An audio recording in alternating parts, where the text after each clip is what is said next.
तो सबसे पहले हमें ये जान लेना चाहिए कि पवित्रता का महत्व क्या है, क्यों पवित्रता को इतना जोर दी गई। अब देखो, पवित्रता एक शक्ति है, पवित्रता आत्मा का अपना स्वरूप है, पवित्रता आत्मा का स्वधर्म है। तो इसीलिए पवित्रता का इतना महत्व है। आज हम सभी साधारण मनुष्य हैं, हमारे सामने कोई साधु संत सन्यासी महात्मा आते हैं तो आज भले इस दुनिया में कोई प्राइम मिनिस्टर है, प्रेसिडेंट है, कितने भी ऊंच पद पे है, पर उनके आगे कोई सन्यासी, कोई महात्मा आए तो वो अपने कुर्सी से उठ के क्या करेंगे, उनके पाँव छुएंगे। वो तो उनसे बहुत पद में ऊंचे, लेकिन उनके पास क्या है, पवित्रता की ताकत है। तो वो कोई व्यक्ति के आगे पाँव मतलब सिर नहीं झुकाते हैं। उनमें जो पवित्रता की ताकत है, जो पवित्रता की धारणा है, तो उनके आगे वो पाँव झुकाते हैं और सिर झुकाए।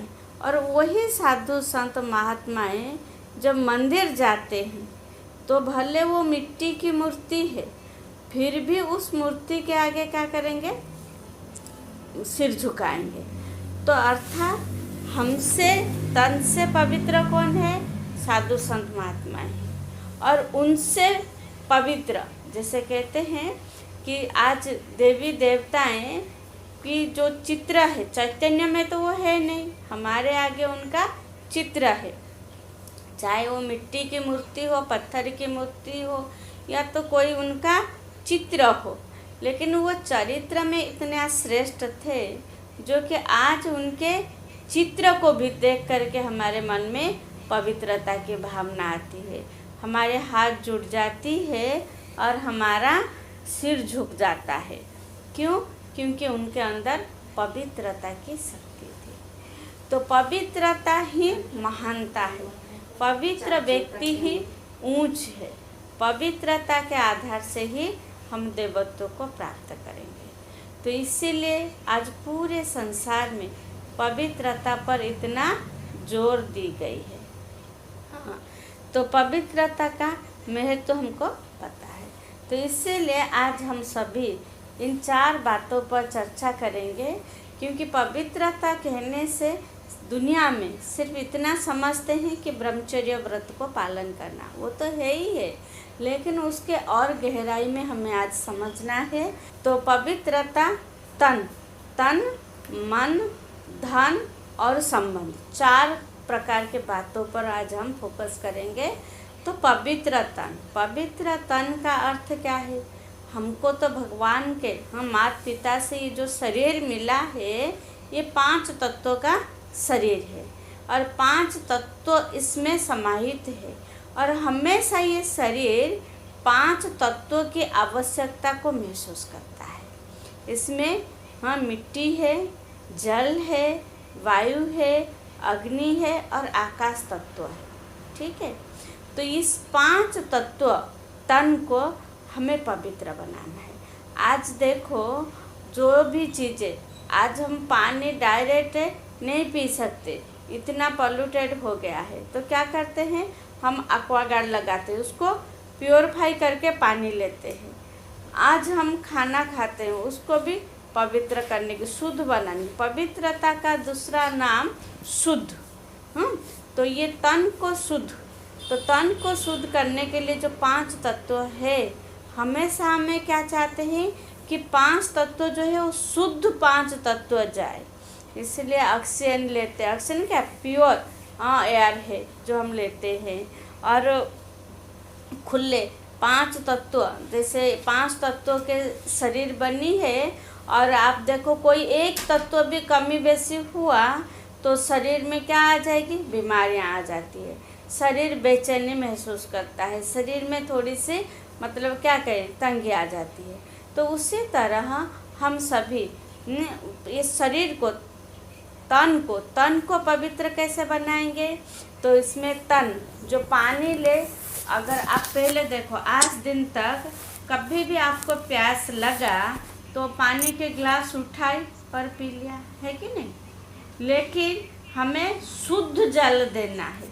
शुद्ध जल देना है, हम क्या समझ रहे हैं कि एक्वागार्ड से पानी पी लिया माना शुद्ध पानी हुआ, वो तो है ही है, लेकिन उसको और सूक्ष्म से आजकल आप देखते हैं ना, वो भी क्या क्या मशीन सब निकालते गए हैं, पानी को और प्योरीफाई बनाओ और प्योरीफाई बनाओ, लेकिन वो बाह्य रूप से हुआ है। लेकिन आप सभी जानते हैं हमारे मन की बात को पानी जितना ऑब्जर्व करता है दूसरा कोई तत्व इतना नहीं करता है, करता है पर थोड़ा ज़्यादा पानी में है।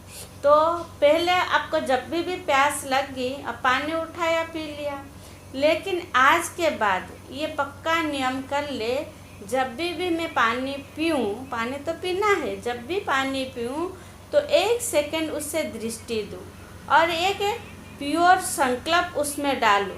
जैसे कोई धूप में घूम कर के आए तो आप उसको बहुत प्यास लग रही है, आप उसको ऐसे सादा पानी दे रहे हैं पीने के लिए, बहुत अच्छा लगेगा।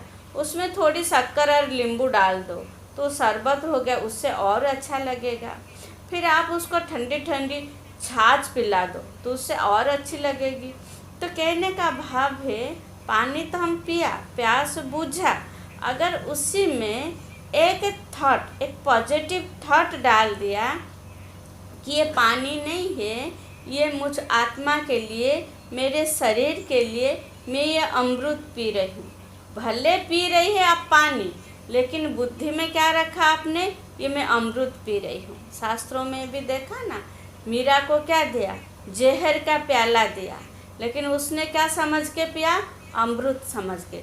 उनका विश्वास इतना था, उसके अंदर इतनी ताकत था, वो जहर भी अमृत बन गया। तो उसी तरह हम वही पानी पिए, वही टाइम लगेगा, लेकिन उसमें एक पॉजिटिव थॉट डालना है कि मैं ये पानी, शुद्ध पवित्र पानी, अमृत, अपने को इस 5 तत्व बनी हुई शरीर में मैं पानी पी रही हूँ, अमृत पी रही हूँ। तो उससे क्या होगी, कहते हैं जैसा पानी वैसा वाणी।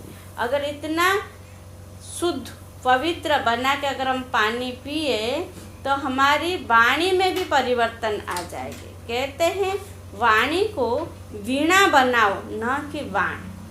माँ सरस्वती के हाथ में क्या दिखाया, वीणा।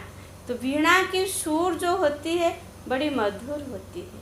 अगर हम शुद्ध तत्व, हमारे शरीर में जो पानी तत्व है, पानी पी रहे हैं तो उसको शुद्ध बना करके, हाँ, पवित्र, पवित्र अर्थात शुद्ध।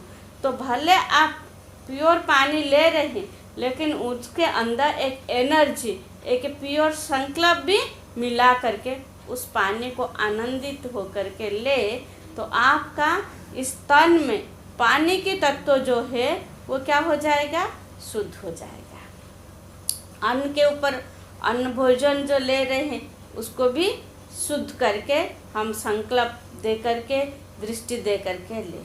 और फिर हवा भी हम ले रहे हैं और इस शरीर को साफ रखते। आप सोचो बचपन से हमारे अंदर क्या संस्कार डाली गई कि स्तन को हेल्दी बनाने के लिए हमें रोज़ स्नान की ज़रूरत है। आप सभी आज स्नान किया या नहीं किया? हाँ, आप जितने भी भाई बहन इसमें जोड़े हैं, कोई एक भी नहीं होगा जो आज बिगर स्नान किए हुए बैठे होंगे, है नहीं ना? और ही कोई 2 बार, कोई 3 बार स्नान किए होंगे। क्यों हम स्नान करते हैं? न इस शरीर को शुद्ध बनाने के लिए, शरीर को साफ करने के लिए। आप सोचो अगर कोई 2-4 दिन स्नान ना करे तो उनके शरीर से क्या होगी, बदबू आएगी। अभी तो गर्मी का दिन है, पसीना छूटता है, तो 2 बार भी स्नान करते हैं, 3 बार भी स्नान करना पड़ता है। स्नान ना करे तो कैसे बदबू आता है शरीर से। तो ये तन की शुद्धि, देवी देवताओं को भी 2 बार स्नान करवाते हैं। साधु संत लोग भी 3 बार स्नान करते हैं, त्रिसंध्या बोलते हैं, 3 बार स्नान करते हैं, क्योंकि स्नान करने से ये तन साफ होती है। इसीलिए गंगा को क्या कहा गया, पतित पावनी। गंगा अर्थात पानी। इस शरीर को साफ करने के लिए पानी की ज़रूरत है, क्योंकि हर चीज़ को साफ करने की विधि अलग होती है। तन को साफ करने का विधि अलग है, कपड़े साफ करने का विधि अलग है, बर्तन साफ करने का विधि अलग है, घर साफ करने का विधि अलग है, फिर मन साफ करने की भी विधि अलग है। फिर मन की पवित्रता हम बाद में लेंगे, लेकिन हम तन को शुद्ध बनाने के लिए हम स्नान करते हैं, साफ करते हैं, उसको साफ कपड़ा पहनते हैं। आप देखो कोई 2-4 दिन का गंदे कपड़े, बासी कपड़े पहन ले तो कैसे उसके आसपास जाने को मन करेगा। और कोई ऐसे वाले भी पास में बैठ जाए ना तो कितना बुरा लगता है, मन करता है कब जाए, दूर हो जाते हैं हम लोग। ठीक है, तो तन को साफ करना शास्त्रों में इसलिए कह दिया कि गंगा पतित पावनी है। गंगा पतित पावनी है, लेकिन किस अर्थ से? इस तन को पावन बनाने के लिए। गंगा मतलब पानी, पानी पतित पावन। आप हाथ गंगा में जा कर के सिर्फ पानी में हाथ धुलाई करो तो आपका हाथ ही सिर्फ साफ होगा, सिर्फ पैर धुलाई करो तो सिर्फ पैर ही साफ होगा, और पूरी स्नान कर लो, डुबकी लगा दो, पूरी तन साफ हो जाएगी। तो इसीलिए ये शरीर को हमें शुद्ध बनाना है, तन से पवित्र। तन से पवित्र अर्थात तन को बड़े साफ सुथरी रखनी है। हाँ, तो कई बीमारियों से भी हम दूर हो जाएंगे, और तन साफ है तो तन का असर भी मन पर पड़ेगा। आप जैसे मंदिर जाते हैं, बिगड़ नहाए जाते हैं क्या? नहीं जाते हैं, क्योंकि मन में ये भावनाएं है। मंदिर का स्थान कैसा है? शुद्ध है, वहाँ अशुद्ध तन होकर के हम नहीं जाएंगे। तो भले हम बाहरी रूप से हो तो स्नान करते हैं, तन को साफ करते हैं, साफ सुथरी, और तन स्नान कर लेते हैं। अब जब तक स्नान नहीं करेंगे तब तक आपको फ्रेश लगता है क्या? नहीं ना। तन साफ हो जाती है तो फ्रेश लगता है। अर्थात हमें अपने तन को पवित्र रखना है। हाँ, उसको विधिवत 2 बार, कम से कम 2 बार स्नान करनी है। अगर शरीर में किसी को ठंडक है, साथ नहीं दे रहा है, तो भी गीले कपड़े से साफ करनी चाहिए अच्छे से। तो एक बार सुबह हम साबुन वगैरह लगा कर तन को अच्छे से साफ करते, और तन साफ करते हुए भी ये संकल्प करें, ये तन मेरा मंदिर है। तो मंदिर साफ सुथरा ना हो तो भगत लोग जाएंगे क्या? नहीं जाएंगे। ये शरीर मेरा मंदिर है, मंदिर की तरह उसे साफ करें। हाँ, जितनी उसको साफ सुथरी रखेंगे उतना ये तन शुद्ध पवित्र बनेगा, पवित्र तन बनेगा। ठीक है, समझ में आई? इसे शुद्ध पानी पिलाना है, शुद्ध भोजन खिलाना है, अच्छे एयर, थोड़ा टाइम निकाल करके खुले हवा में घूमना चाहिए।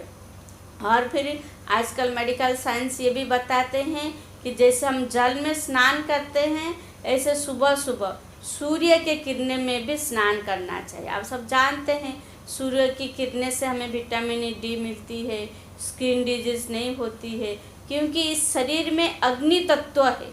वो अग्नि तत्व भी शुद्ध कैसे होगा? जब हम सूर्य की किरणें इस शरीर में जाने दें तो जा कर के अग्नि तत्व भी शुद्ध होगा। तो इसीलिए तन से पवित्र बनना है, और इन 5 तत्व जो है इस तन में, उसका हमें पूरा पूरा ध्यान रखना है। तो ये है पवित्र तन। ठीक है, पवित्र तन। तन के लिए कहते हैं ना, सुंदर शरीर कितना भी हो पर चरित्र अच्छा नहीं है तो वो सुंदर शरीर भी कोई काम का नहीं है। हाँ, रूप थिले पछे थाऊ हजार, चरित्र न थिले सबो असार। रियल चरित्र तो, रियल सुंदरता तो चरित्र में है, गुण में है। तो अगर हमारा ये तन पवित्र होगा तो बहुत ही अच्छा है। ठीक है, पवित्र तन रखना है। दूसरा अभी हम देखेंगे पवित्र मन। तन तो पवित्र किया, फिर हमारी मन भी पवित्र होना चाहिए। और पवित्र तन में क्या? ब्रह्मचर्य व्रत की पक्के धारणा हो। ठीक है, फिर है पवित्र मन। आप सोचो कि हम रोज सुबह स्नान करते हैं, दिन में 2 बार स्नान करते हैं, तन को साफ करते हैं। तो हर एक को साफ करने की विधि अलग आपको बताया। अभी मन को आपने साफ करते हो या नहीं? और दिन में कितनी बार मन को साफ करते? और मन साफ करने का विधि क्या है? तो मन हम कहते हैं ना, ये मन को साफ हम कैसे करेंगे? मन का सोर्स क्या है? विचार। तो विचार को हम जितनी शुद्ध करेंगे, पवित्र विचार करेंगे, उतना हमारा मन क्या होगी? पवित्र होगी। मन में जैसे शरीर में आप रास्ते में जा रहे हैं, आपके कपड़े में कीचड़ लग गया, बाहर में बारिश के कारण कीचड़ा पड़ा था, कोई ने गाड़ी ऐसे जोर चलाया तो आपके कपड़े में गंदगी गिर गया, तो आप उस गंदे कपड़े को पहनते हैं क्या? नहीं ना, तुरंत क्या करते हैं? उसको साफ कर लेते हैं। तो उसी तरह अपने आप को ये चेक करना है, मेरे मन में कितना कीचड़े हैं, कितना गंदगी है, वो मैं कैसे साफ करूँ? या गंदगी को लेके चलेंगे, अच्छा लगेगा क्या? नहीं। तो वो मन की गंदगी क्या है? मन में कीचड़ा क्या है? आप मान लीजिए आप अच्छे हैं, चुपचाप बैठे हैं और कोई व्यक्ति आया, आपको दुनियादारी की जो गंदी बात है, फलाने की बेटी क्या की, फलाने का बेटा क्या क्या, दूसरे के घर में क्या झगड़ा हुई, जो भी ये गंदगी पर चिंता, पर निंदा, पर चर्चा, वो आकर के आपसे किया, तो आपने सुना तो खाली सिर्फ नहीं, सुनने के साथ साथ क्या हुई? वो बात आपके मन के अंदर भी चली गई। जब आपके मन के अंदर वो बात गई तो आपके मन में वो सारा कीचड़ा भरा कि नहीं भरा? कभी भी वो व्यक्ति को देखेंगे, देखते ही वो फाइल आपका ओपन हो जाएगा, वो बातें आपके सामने आ जाएगी। आपको पता नहीं है उस बात में कितनी सत्यता है, वो बात सही है कि नहीं है वो पता नहीं है, लेकिन उस व्यक्ति के प्रति आपके मन में धारणाएं बदल जाएगी। उसको देखते ही क्या होगी? वो बातें सामने आ जाएगी। तो अर्थात वो गंदगी वाला मन से आप उनके साथ व्यवहार करेंगे, तो आपका व्यवहार कैसा होगा? शुद्ध होगा, पवित्र भावनाएं उसके प्रति रहेगी, आपका मन शुद्ध पवित्र कहा जाएगा? नहीं ना। इसीलिए हमें अपने मन को शुद्ध बनाना है, पवित्र बनाना है।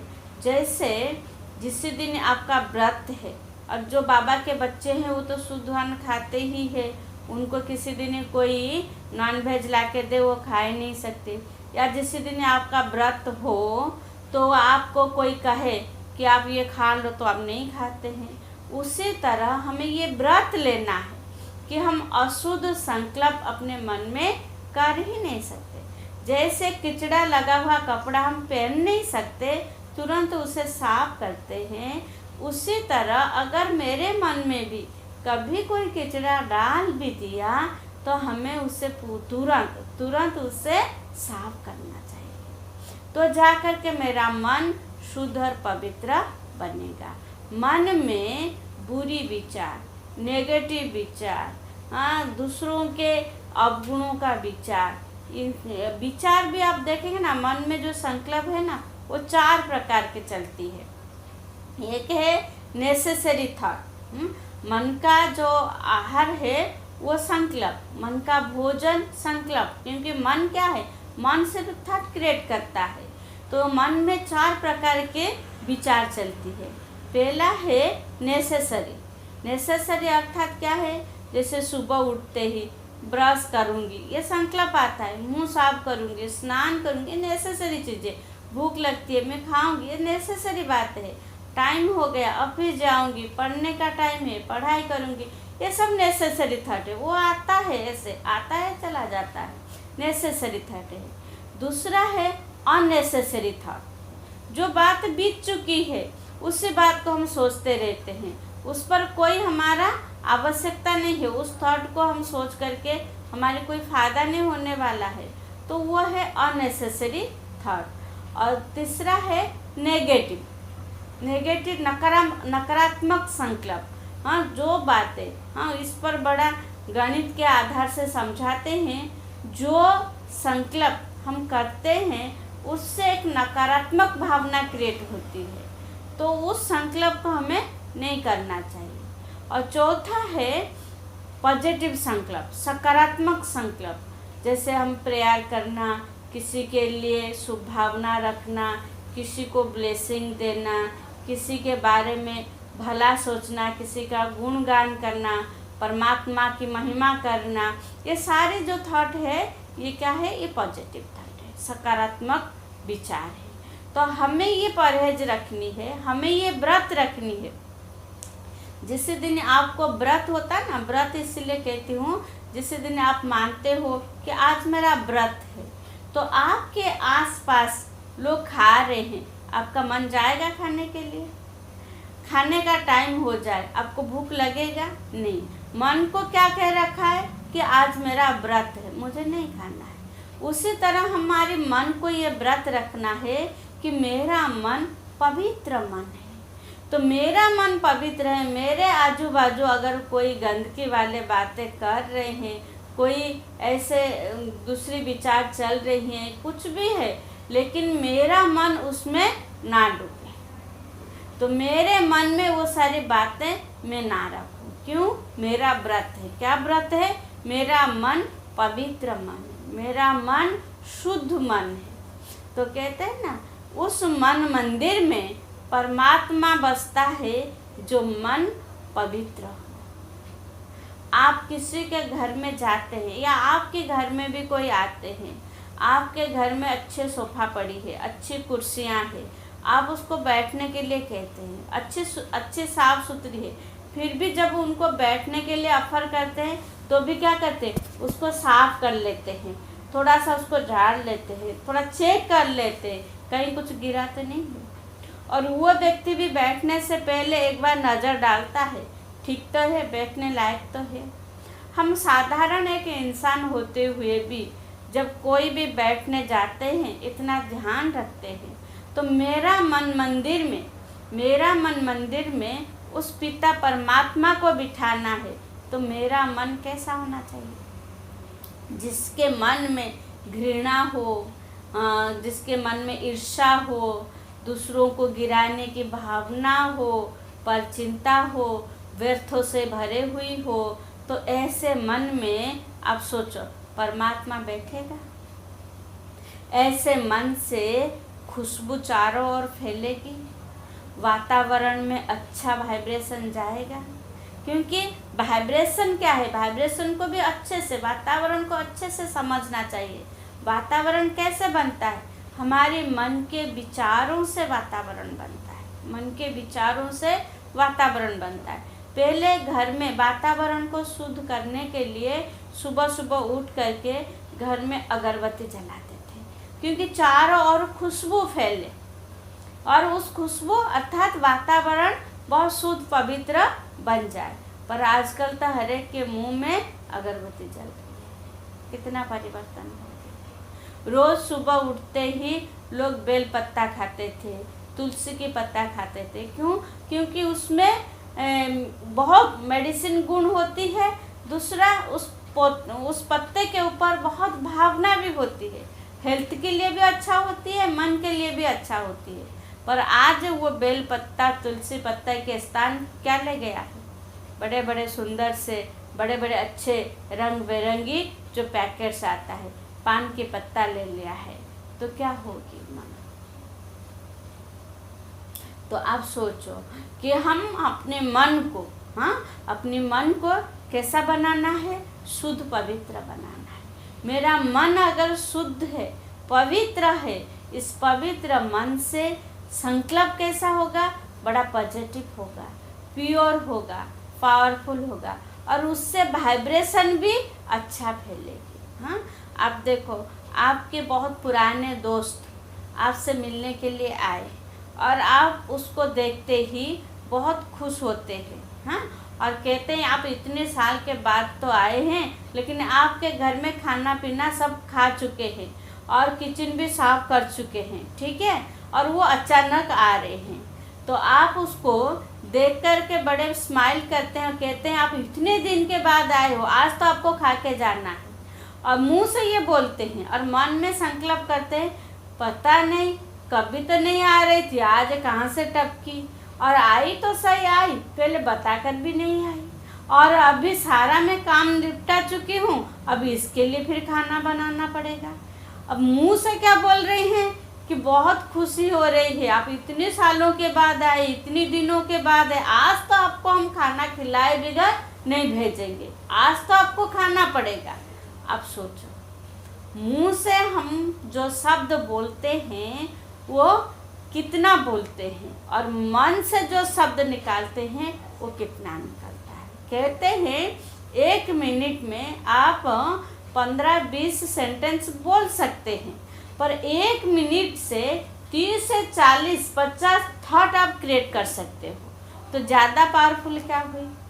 और आपकी मुख से निकली हुई बोल उनके कानों तक जाएगी, पर आपके मन से निकली हुई शब्द, निकली हुई भावना, वाइब्रेशन उसके दिल तक जाएगी। फिर क्या होता है, तो वो नहीं बोलते हैं नहीं नहीं आप तो अभी सब कम पूरा हो गया, हम तो ऐसे ही आ रहे थे आपसे मिलने, हम जा रहे हैं। फिर वो जाने के बाद आपको महसूस होती है मैंने तो उससे ऑफर किया, मैंने तो उससे देख करके खुश हुई, पता नहीं क्यों वो खुश नहीं हुई। क्यों खुश नहीं हुई? क्योंकि हम मुख से तो अच्छा किया, पर मन से उनको क्या दिया, नेगेटिव एनर्जी दिया। मुख से उसको अच्छा बोला, पर मन से जो नेगेटिव एनर्जी दिया। क्योंकि कोई भी व्यक्ति हमसे जब मिलने आते हैं तो हमसे मिलने से पहले हमारी एनर्जी से मिलते हैं, जो दिखाई नहीं देता है पर महसूस होती है। और देखने से ज़्यादा पावरफुल क्या है, महसूस करना। हमारे पास कोई भी आते हैं, हमारी जैसी मनसा उसके प्रति हो, हमारे मन में जो धारणाएं उनके प्रति हो, वो उनको पहले पहुंचेगी और वो उनको महसूस होगी। और आप सोचो, कई लोग इस दुनिया में है जो मन से बिल्कुल शुद्ध है, मन से पवित्र है, मन से निष्कपट है, उनकी मन बड़ी सरल है। वो 2 ही शब्द बोले तो बहुत ही अच्छा लगता है, दिल को छू लेता है। जैसे हम अपनी दादियों को देखते हैं, अपने सीनियर्स को देखते हैं, ओम ही शांति बोलते, पर उन ओम शांति में इतनी ताकत होती है तो वो बिल्कुल दिल को छू जाती है।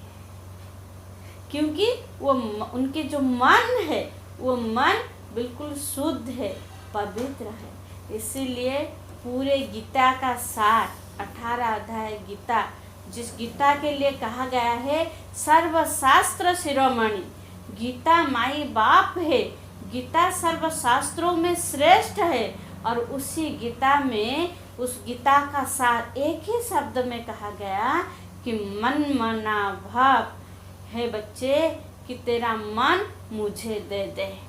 तो कौन सा मन परमात्मा को स्वीकार होगा? आपको कोई चीज़ देता है, वो चीज़ आपको ज़रूरत नहीं है, आप लेंगे? नहीं लेंगे ना, आप बोल देंगे नहीं भाई आप अपने पास रखो, हमें ज़रूरत नहीं है। क्यों लेकर के घर गए ऐसे भीड़ करें? नहीं लेते हैं ना। और कोई चीज़ पसंद की हो, कोई देता है तो कितना प्यार से लेते हैं।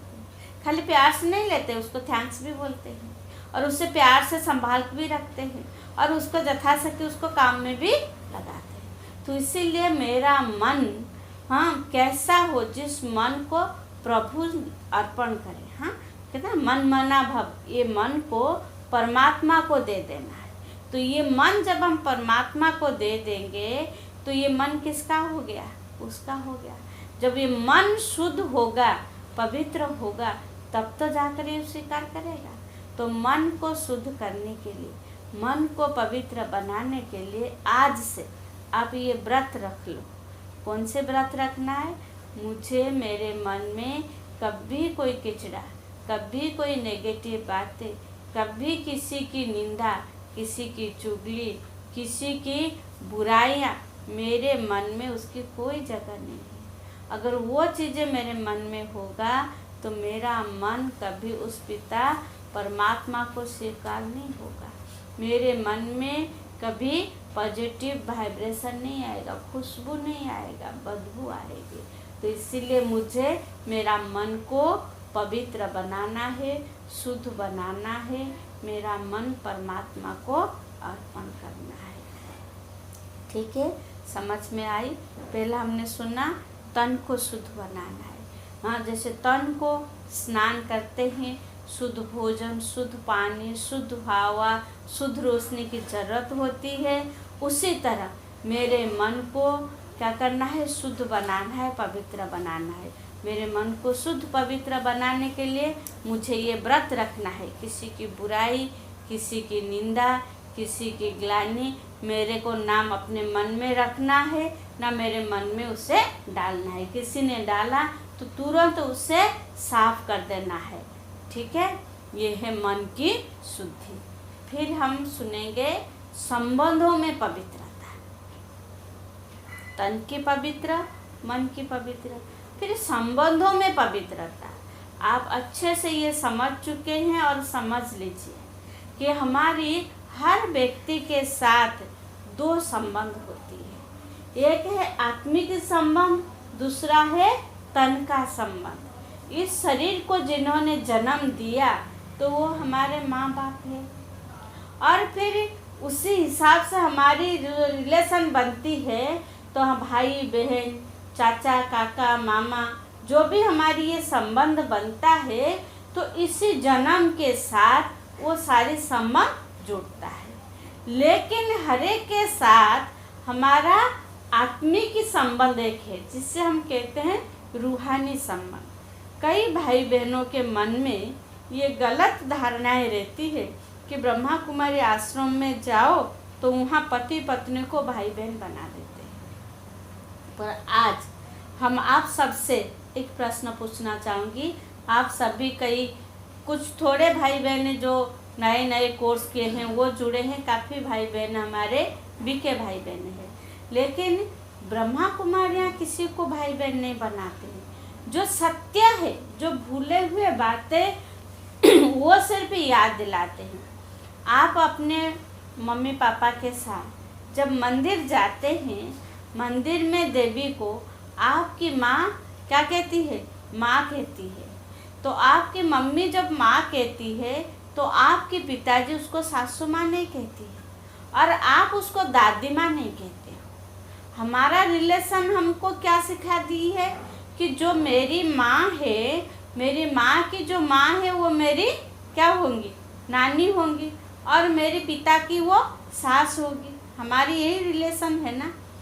और लेकिन देवी के आगे जब माँ भी उसको माँ कहती है, पिता भी उसको माँ कहती है, और हम बच्चे भी उसको माँ कहती है, तो अब आप बताइए, एक को माँ कहने वाले सब आपस में क्या रिलेशन होगी?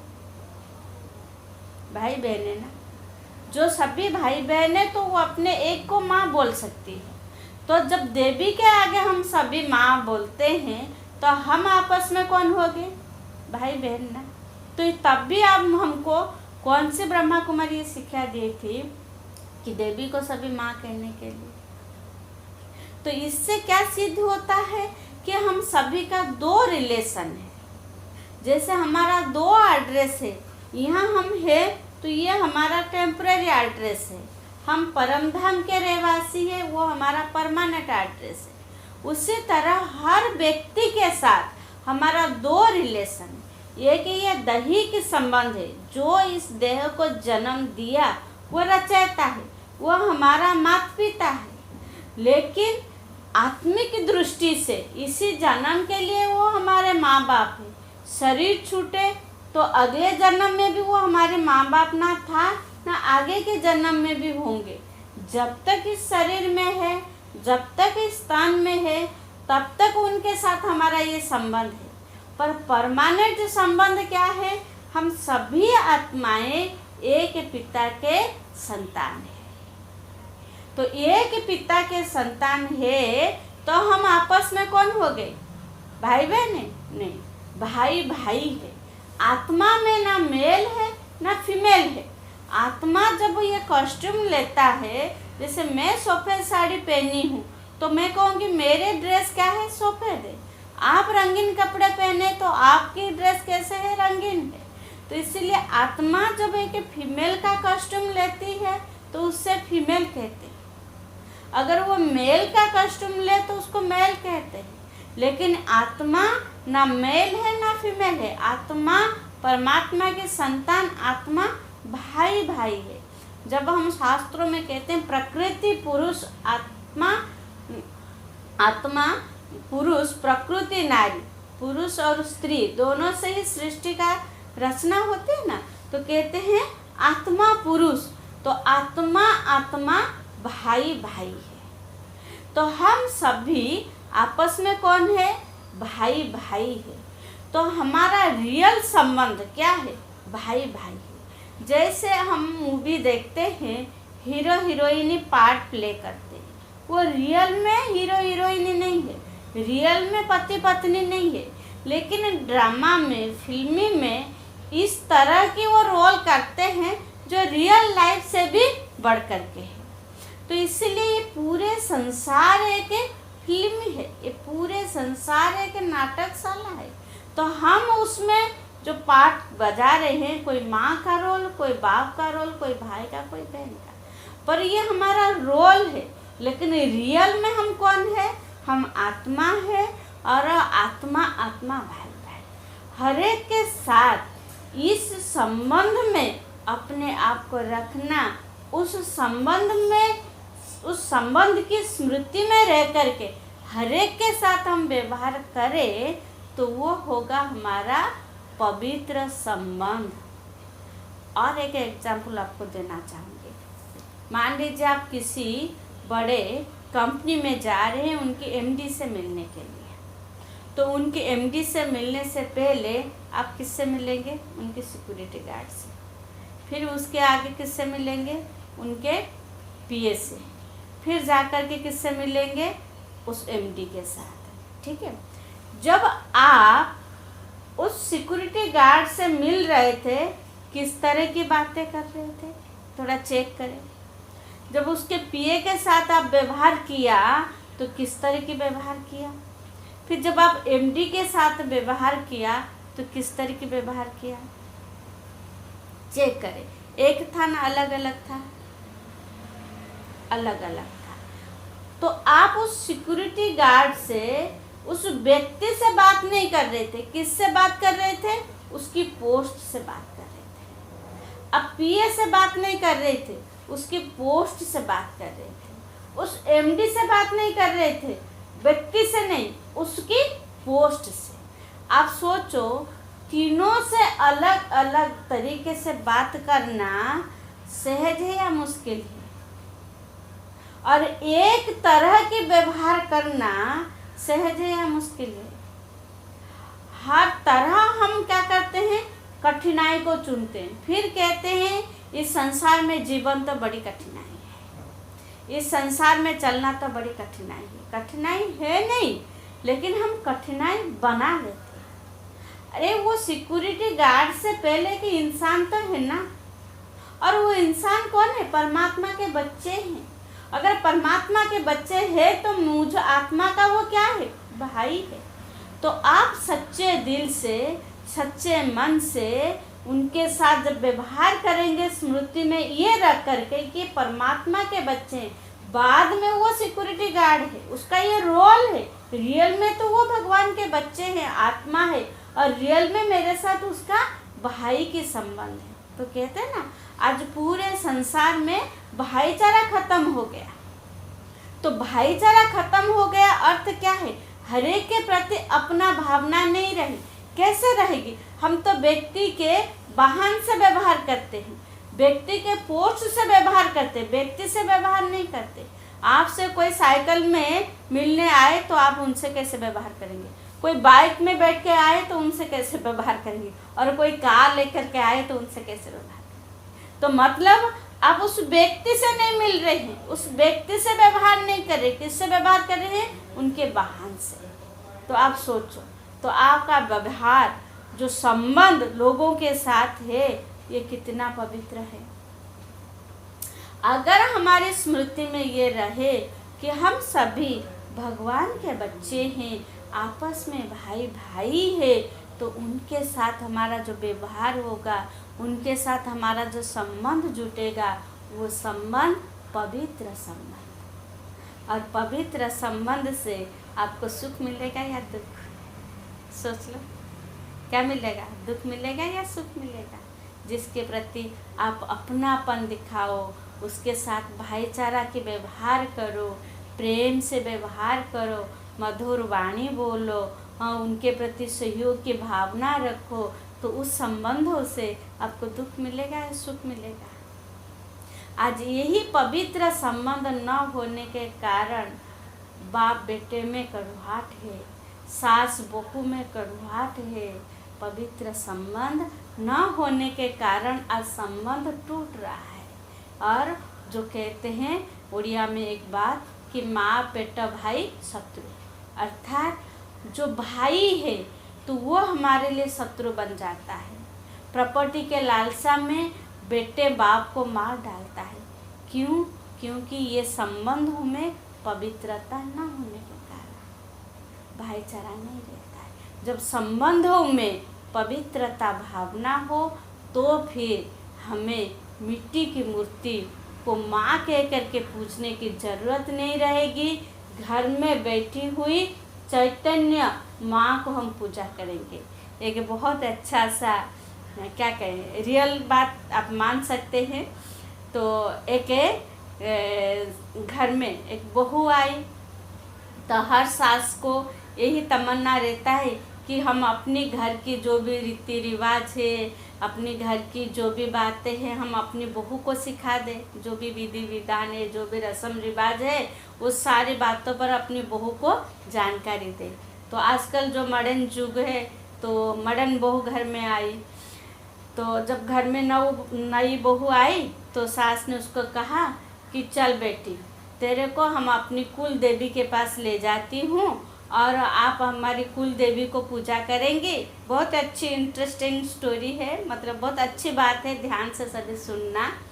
तो तू कुल देवी की पूजा करेगी तो हमारी घर के सारी इष्ट खत्म, मतलब रिष्ट खत्म हो जाएगा, मतलब सारी दुख पूरा हो जाएगी। तो सास की बात मान करके बहू चली। तो मंदिर के पास जब पहुँची तो बहू ने देखी मंदिर के बाहर के जो होते हैं ना गेट में, तो वहाँ मिट्टी में पत्थर का शेर बना हुआ था। तो वो शेर को देख करके बहू ने सास को कहा, माँ जी चल हम घर चले जाते हैं, सामने शेर है, हमें खा जाएगी। तो सास ने कहा, ये कौन सी मॉडर्न बहू में ले आई, मंदिर जाने से ये पत्थर की शेर को कहता है खा जाएगी। तो बोली नहीं बेटी तू चिंता मत कर, ये शेर पत्थर की है, वो खाएगी नहीं, हम मंदिर चलते हैं। फिर मंदिर के अंदर जैसे गए तो एक पत्थर की गाय बनी हुई थी। तो बहुत खुशी में नाच करके कहा, माँ जी मैं घर से बर्तन ले आती हूँ, दूध ले जाएंगे, चाय बनाएंगे। तो सास ने बोली, ये कौन सी बहू ले आई जो पत्थर की गाय को बोलती है दूध देंगे। फिर बहू को समझाई, बेटी ये पत्थर की गाय है, दूध नहीं देंगी, अब चिंता नहीं करो, चलो देवी के पास। तो फिर सास की बात मान करके अंदर गई तो देखा एक सांप, पत्थर का सांप बनी हुई थी। तो बहुत डर करके सास को पकड़ी, माँ जी ये सांप है, हमको काट देंगी, चल घर चले जाते हैं।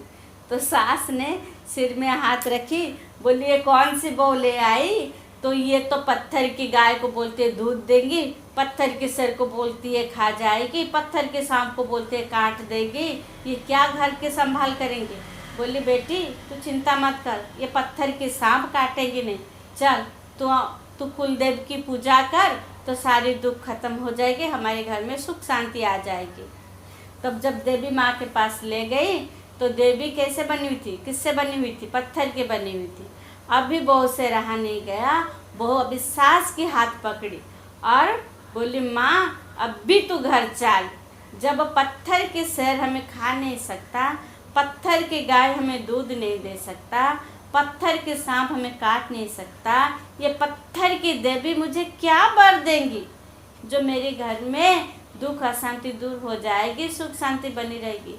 तू मेरे लिए देवी है, तू मेरी घर की कुल देवी है, मैं तेरी पूजा करूँगी तो मेरा सारी दुख दर्द खत्म हो जाएगा, सारी इष्ट चला जाएगा। अब भी तू मेरे साथ घर चल, मैं तेरे को ही पूजा करूँगी, तू मेरी ही देवी है, मेरी घर की, मेरी कुल देवी हो, मेरी माँ हो। तो आप सोचो, तो वो संबंधों को हम क्या कहेंगे, पवित्र संबंध। जब संबंधों में इतनी भावना हो, जन्म देने वाले माँ बाप के प्रति इतनी रिगार्ड हो, घर में बैठी हुई देवी की पूजा हो तो फिर हमारी संबंध कैसे हो जाएगी? पवित्र संबंध। और उस संबंध से हमें दुआएं मिलेगी, प्यार मिलेगी, सुख मिलेगी, सहयोग मिलेगा और संसार कैसा होगा? सुखमय संसार होगा। जिस दुनिया के लिए हम स्वप्न देख रहे हैं कि ये दुनिया स्वर्ग जैसे बन जाए, ये संसार में सुख शांति बनी रहे, तब संभव है जब हमारे संबंधों में पवित्रता की भावना हो। तो पवित्र संबंधों के लिए हमारे मन में हमेशा यही भावना रहे, हम किसी से भी मिले तो यही भावना रखें कि ये परमात्मा के बच्चे हैं, ये शुद्ध पवित्र आत्मा है, मुझ आत्मा का भाई है, मेरा है। जहाँ मेरा शब्द आता है वहाँ अपनापन के भावना अपने आप आ जाता है। ठीक है। अभी चौथी बात, पवित्र धन। आज धन के लिए सब पीछे भाग रहे हैं।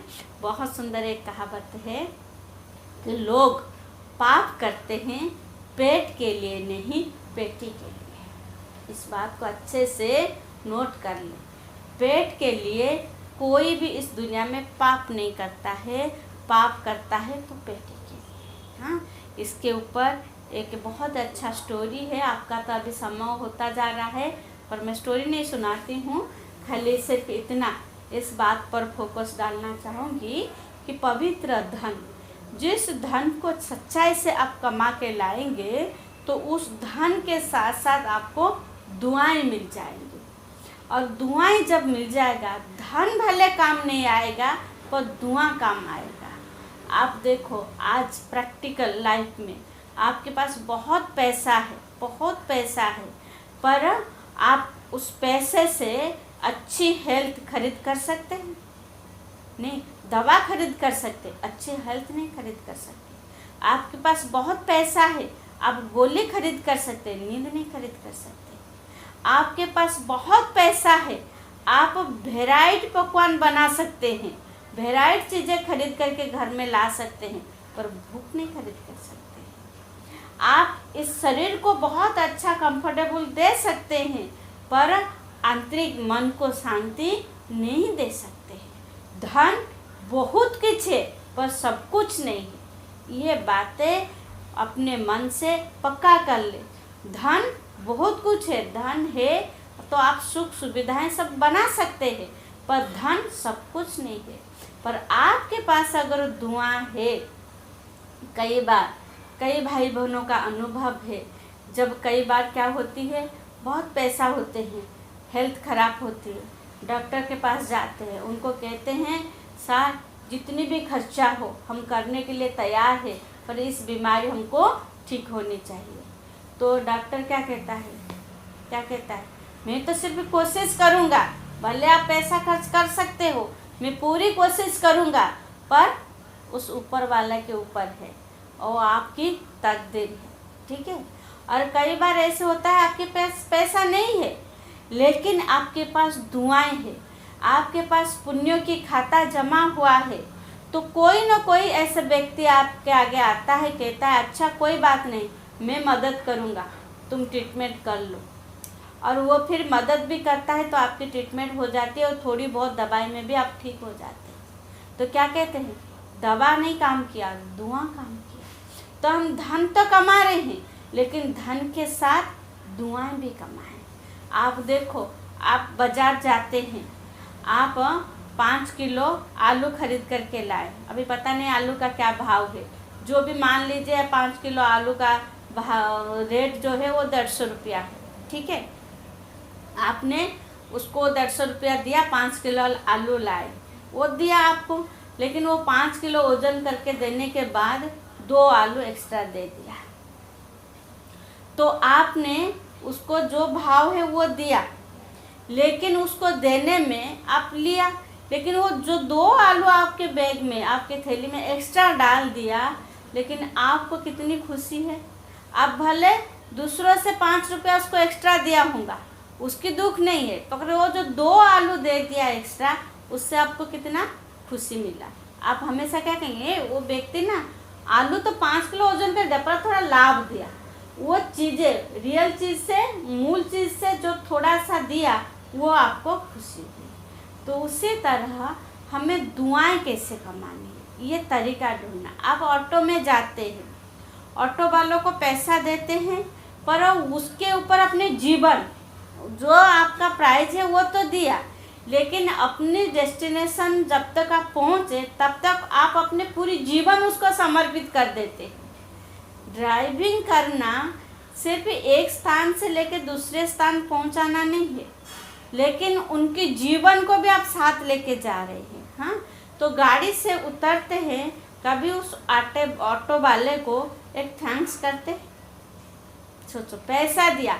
कई लोग तो पैसा देने में भी इतनी गिजर गिजर करते हैं, उसका भी टाइम जाता है। वो गरीब बेचारा 2 पैसा लेके आपसे अपना घर चलाएगा, लेकिन वो 2 पैसा देने में भी कितनी उनसे जुक्ति करते हैं, कितना उससे बार्गेनिंग करते हैं, कितना गिजरी गिजरी करते हैं। थैंक्स देने की बात तो दूर है। तो सोचो, आपको दुआ मिलेगी? तो इसीलिए हमें जो धन है, धन कमाए पर सही तरीके से धन कमाए। धन कमाने के साथ साथ दुआ भी कमा ले, तो फिर वो धन पवित्र धन होगा। किसी को नीचे गिरा करके हम धन इकट्ठा नहीं करें, उस धन से हमें सुख नहीं मिलेगा। धन से घर में चीज़ें आ जाएगी, पर घर में शांति नहीं आएगी, घर में अच्छी हेल्थ नहीं आएगी, घर में सुख नहीं आएगी। तो इसीलिए धन के लिए बहुत सुंदर मान्यताएं हैं। बड़े बड़े जो हमारे साधु संत महात्माएं हैं, बहुत बड़े बड़े महापुरुषों ने इस धन के लिए बहुत अच्छा एक सजेशन दिया है कि धन मेहनत से आता है। आप आज 4 घंटा मेहनत कर रहे हो, जितना कमा रहे हो, 6 घंटा मेहनत करो, धन मेहनत करो तो एक्स्ट्रा आएगा। धन आता है मेहनत से, ठहरता संयमता से। अगर जीवन में संयम नहीं है, महीने में 5 लाख कमाओ पर संयमता नहीं है, वो 5 लाख भी खत्म हो जाएगा और 50,000 कर्जा ले लेंगे। अगर संयमता है तो महीने में 5,000 कमाओ तो भी 5 रुपया बचत करेंगे। धन आता है मेहनत से, ठहरता संयमता से, बढ़ता दान से।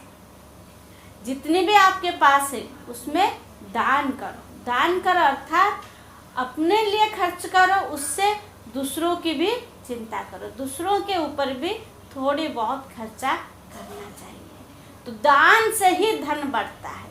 तो कहते हैं कि दान भी, वो भी दान करने की भी तरीका, दान करने की भी पात्र देखना है।